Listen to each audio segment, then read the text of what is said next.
Have you ever noticed how some people seem to have an almost supernatural control over the environment around them without saying a word? They don't shout, they don't beg, they simply withdraw, and suddenly everything changes. The energy shifts. People start to question, to chase after, to feel. Now, imagine if you did the same. If you stopped reacting immediately to everything, if you chose silence instead of the automatic response, retreat instead of explosion, what do you think would happen? That's where the point lies. When you stop being always available, emotionally, physically, psychologically, the world around you goes into crisis. Because people are used to controlling you through your reactions, through your impulses, through your predictability. But the day you choose to withdraw, the game changes. And those who thought they knew you realize they know absolutely nothing about you.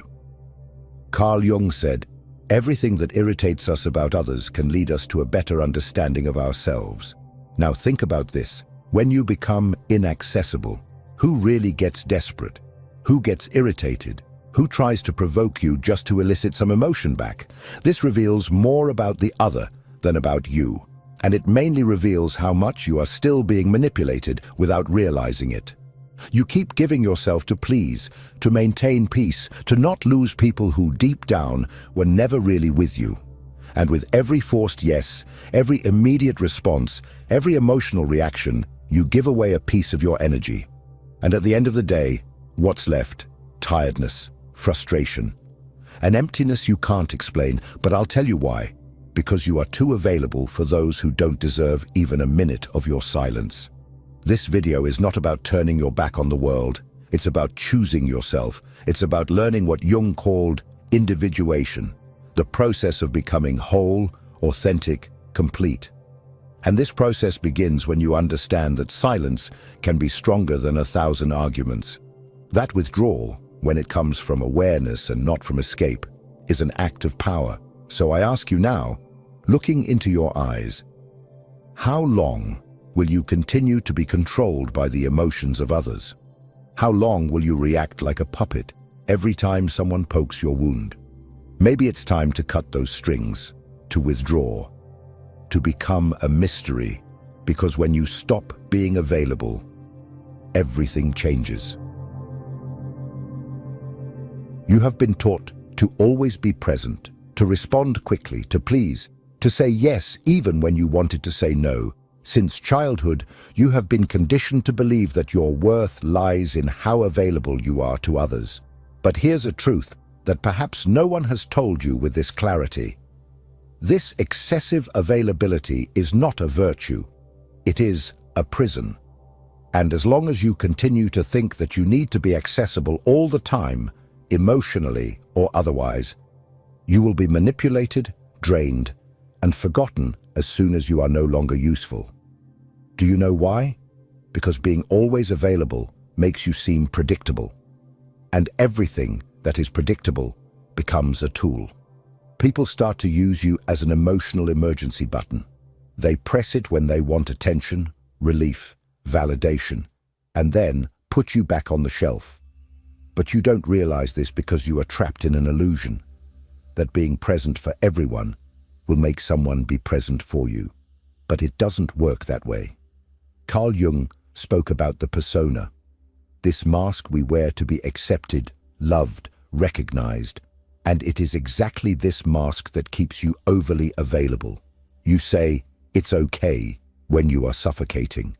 You respond to messages immediately even when you are exhausted. You explain yourself, justify yourself, defend yourself, as if you owe something to the world.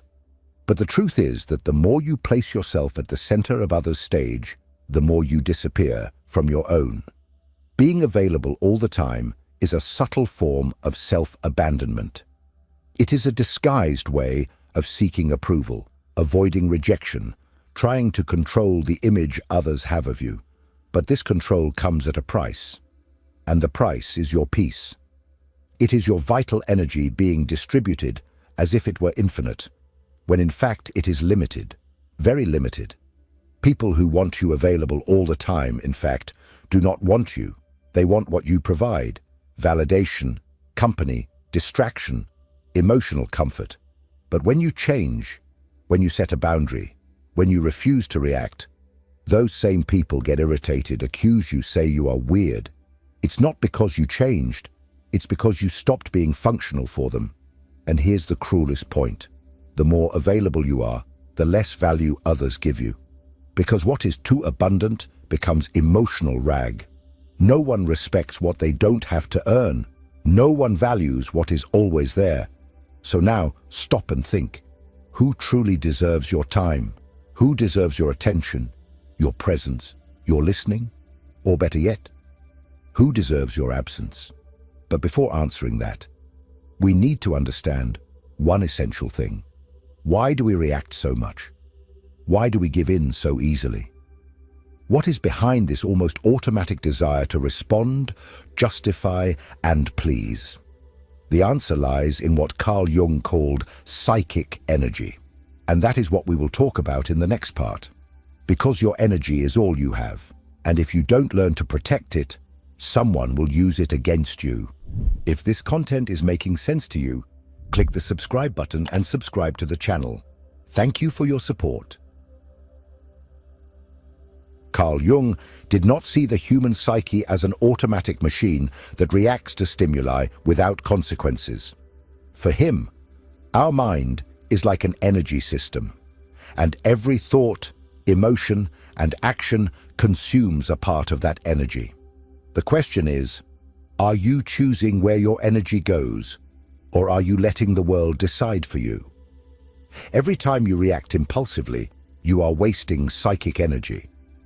When you defend yourself against a criticism that didn't even deserve attention, when you respond to a provocation just to prove you are right, when you engage in useless discussions, when you try to please those who do not value you, you are spending your inner strength on what does not nourish you.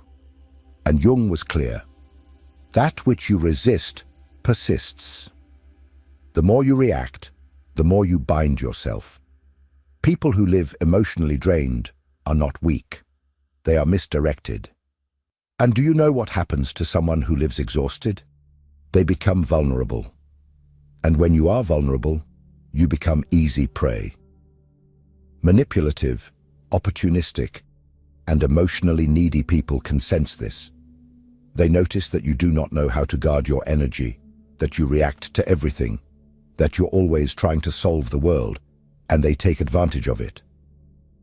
Jung said that a healthy psyche is one that knows how to keep energy within the system. This means knowing how to say no without guilt, knowing how to remain silent without feeling cowardly, knowing how to observe before acting. Because true power is not in reacting. It is in choosing when and how to act. And this is only possible when you know yourself well enough to recognize your own impulses.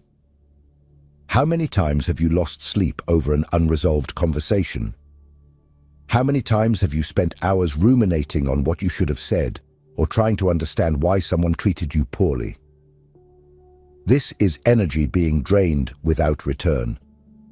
You are keeping alive ghosts that should have died long ago, and feeding dynamics that only exist because you insist on responding. Psychic energy is like a force field. When well guarded, it creates presence. You enter a room and command respect without saying a word. But when poorly managed, you become invisible, reactive, fragile. And the world has no mercy for those who give in easily. Therefore, start observing your own triggers.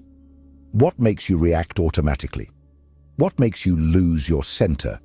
These are the exact points where your energy escapes, and that is where you need to work. Not to become cold or indifferent, but to be selective, to be sovereign over yourself. And here comes one of Jung's greatest revelations. When you conserve your energy, you break the projections that others place upon you, and that bothers a lot, because now we are entering a dark territory, that of silent manipulation. In the next part, we will explore how opportunistic people feed off your energy and why your unavailability completely disarms these games. Get ready to look into the eyes of those who have always drained you without you realizing it. You think you are in control. You believe your reactions are conscious choices. But the truth is darker. Most of your emotional responses are programmed. And those who understand this manipulate you easily. Opportunistic people don't need to raise their voices, threaten, or force situations. They just trigger the buttons you've left exposed, and you react, always. Carl Jung called this projection. The psychological mechanism through which people project onto others what they cannot see in themselves. But there is another side to this phenomenon that few notice. While others project onto you, you also become the receptacle for these images. And the more emotionally available you are, the more you become a blank canvas for these projections. You know that friend who only reaches out when they are in crisis. That partner who always needs you to save the day. That person who praises you, but only as long as you are useful to them. None of this is by chance. They are not relating to you. They are relating to the idea of you, to the role you agree to play. And why do you agree? Because you are afraid of disappointing, afraid of not being loved, afraid of being abandoned. The most effective manipulation doesn't happen in shouting. It happens in the silence of guilt. When you feel that you owe something to the other, when you believe you need to be available, need to help, need to understand, even when it destroys you inside. And here is the central point. The manipulator doesn't need to control you. They just need you to keep reacting the same way. But when you stop reacting, the game breaks. When you start saying no, responding with silence, withdrawing instead of explaining yourself, the projections begin to crumble. The mask they put on you falls, and this leaves people unsettled because they no longer know who you are, and worse, now they are forced to look at themselves, and not everyone is prepared for that. Your unavailability is a threat because it forces others to confront their own emptiness. The silence you offer reveals the internal noise they don't want to hear. And then comes the attack, the criticism, the emotional drama. Not because you are wrong, but because you stopped serving as a convenient mirror. Jung said, "We do not become enlightened by imagining figures of light, but by making the darkness conscious." When you withdraw, when you stop feeding the cycle, the other's shadow begins to emerge. And this is unbearable for those who have always used you as an escape. But what about you? Are you ready to deal with the discomfort of being misunderstood, rejected, or even attacked for protecting yourself? Are you ready to endure the silence that comes after the rupture? Because it is precisely in that silence that a new kind of power is born. And that is what we will talk about now. In the next part, you will understand why silence can be the most devastating weapon of the human psyche, and how it completely changes the dynamic between you and the world. The modern world is noisy. Everyone wants to be heard, wants to respond quickly, wants to win pointless debates and prove their point, even if it costs them their own peace. But there is a power that few know, and even fewer master. The power of silence. Not the silence of passivity or cowardice, but conscious, strategic, brutally lucid silence. The kind of silence that is not absence, but amplified presence. Carl Jung saw silence not as a void, but as a fertile ground for inner transformation. When you stop reacting, you begin to observe. And by observing, you see patterns that previously went unnoticed. Emotional repetitions, manipulation games, cycles of self-sabotage. Silence allows for lucidity. And lucidity is dangerous for those who live to control you. Have you noticed how some people panic when you don't respond? When you don't explain yourself? When you simply disappear? It's not because they miss you. It's because your silence takes away their narrative control. While you speak, you are still in the game. But when you are silent, you change the rules. And that unbalances anyone who thrives on your reaction. True silence is not the absence of voice. It is mastery over one's own energy. It is the refusal to be dragged down by someone else's emotions. It is the conscious choice not to engage in battles that are not worth your wear. Jung said that individuation, the process of becoming who you truly are, requires this distancing, because only in silence can you listen to yourself without the world's interference. But don't be fooled. Silence has a price. It will distance you from people who only valued you for the role you played. It will make you incomprehensible to those who only saw you through their own projections. It will make you seem cold, distant, arrogant. But all of this is a reaction from those who never wanted to deal with your depth, only with your utility. And here is the hard truth. The more you mature, the more selective you become with your words, because you understand that each sentence is an energetic investment, and not everyone deserves access to your truth. Sometimes silence is not retreat. It is sovereignty. It is the language of those who no longer need to prove anything to anyone. Silence is uncomfortable because it forces the other to deal with their own thoughts, with their own internal noise, and this discomfort reveals more about them than any argument of yours could reveal. You don't need to explain your absence. It explains itself, and those who feel threatened by it reveal how much they depended on your imbalance to maintain their own control. But the most powerful silence is not the one that disturbs the other. It is the silence that reconstructs you from within. The silence that connects you to something beyond external approval. It is in this internal space, free from others' demands, that you begin to recover your vital energy, to reconnect with your essence. And this is precisely what we will talk about in the next part. Because it's not enough to just cut out external noise, you need to relearn how to use your energy consciously. To choose where it goes, where it stays, and most importantly, where it should never be wasted. It's time to learn to be selective with your own soul. If you're in the process of reclaiming your energy and setting boundaries, you'll find real value in my book, Beyond the Shadow. It breaks down Jung's most important ideas and gives you tools to protect your energy, set boundaries, and reconnect with your true self. Link is in the pinned comment. It's no use understanding all of this intellectually if, in practice, you continue saying yes when you mean no, responding to messages that bother you, participating in empty conversations, and maintaining relationships that only exist out of inertia. Awareness without action is just another form of self-deception. True transformation begins when you firmly decide to become selective. And this requires emotional discipline. Conscious unavailability is not about being cold, arrogant, or indifferent. It's about no longer being accessible to anyone, at any time, for any reason. It's about taking control of your own energy, your own time, your own peace. And this starts with small actions, not responding immediately, breathing before reacting, leaving a discussion before being dragged into chaos, turning off your phone without guilt, saying, "Not today," saying, "I'm not interested," saying, "I won't get involved."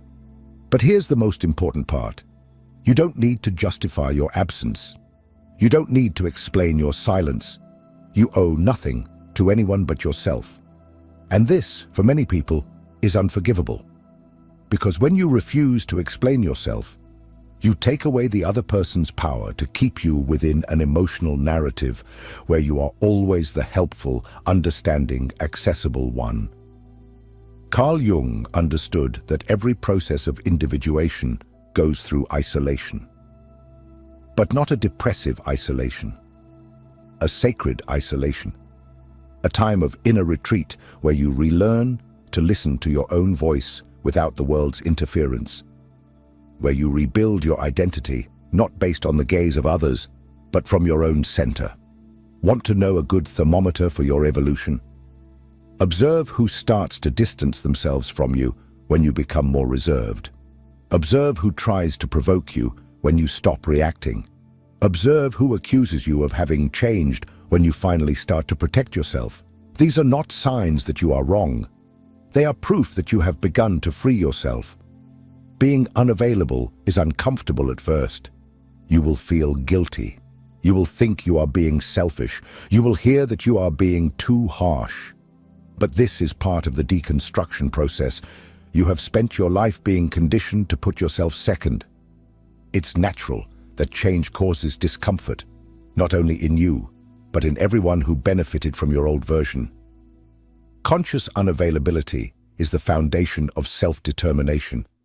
When you say no to the world, you are saying yes to yourself. When you withdraw from a toxic environment, you are reaffirming that your peace is worth more than any false connection. And when you stop explaining yourself, you begin to be respected, even if it's by few.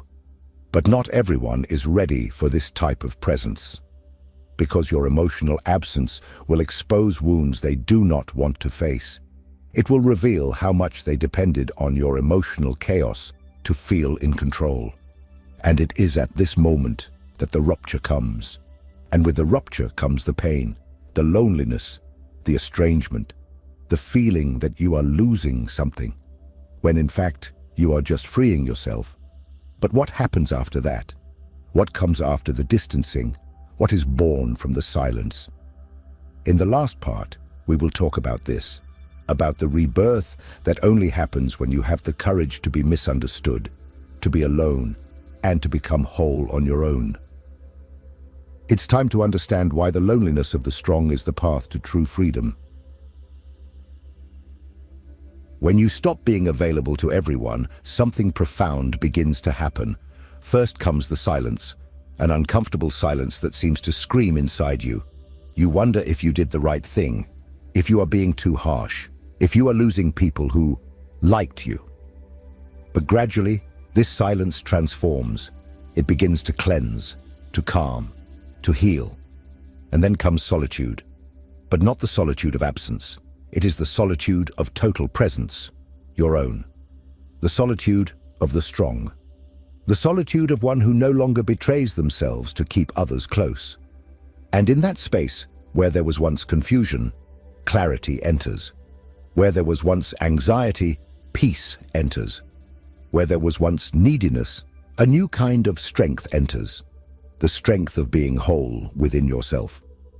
Carl Jung said that the process of individuation, becoming who you really are, requires you to distance yourself from the collective, that you disidentify from the mask, that you walk alone for a while. And that is exactly what you are doing when you decide to become unavailable. You are not fleeing the world. You are returning to yourself. It is at this point that you stop being a reactor and become a creator.